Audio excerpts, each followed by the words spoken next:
Kumakalat sa social media ang video ng isang batang tinanggihang patikimin ng ice cream.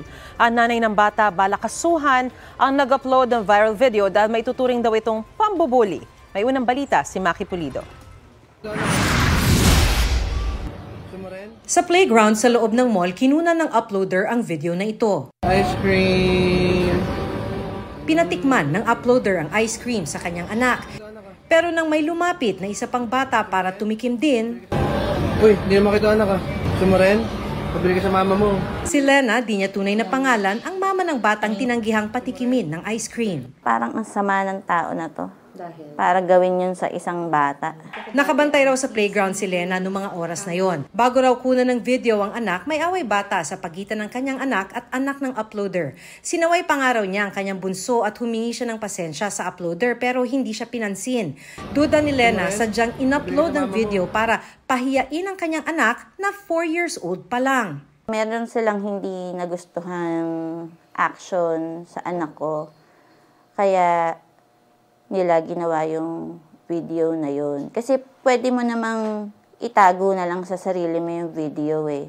Ayon sa dating hepe ng Complaints and Investigation Division ng National Privacy Commission, maaari lang i-post ang larawan o video ng bata na walang paalam sa magulang kung ito ay private post o para lamang ma-share sa mga kaibigan o pamilya. For example, if you're posting on your own social media or your own personal social media for your children to just show important life events like their graduation or their birthday, then that's fine. You see something noteworthy that you just captured on your phone and you want to share it with your friends.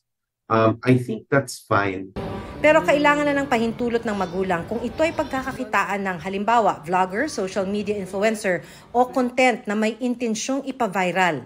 May fine yan na 2% of your gross income. You cross into the commercial space, then you have all these other rules apply because you're not processing it for your personal use, you're processing it as a business.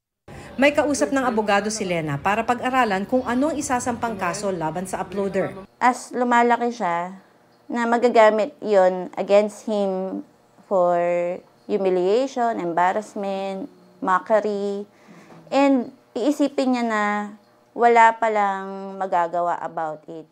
Sinusubukan pa naming makuha ang pahayag ng uploader. Ito ang unang balita, Maki Pulido para sa GMA Integrated News. Mga kapuso, para una ka sa mga balita, mag-subscribe sa GMA Integrated News sa YouTube. Sa mga kapuso abroad, subaybayan niyo po kami sa GMA Pinoy TV at sa www.gmanews.tv.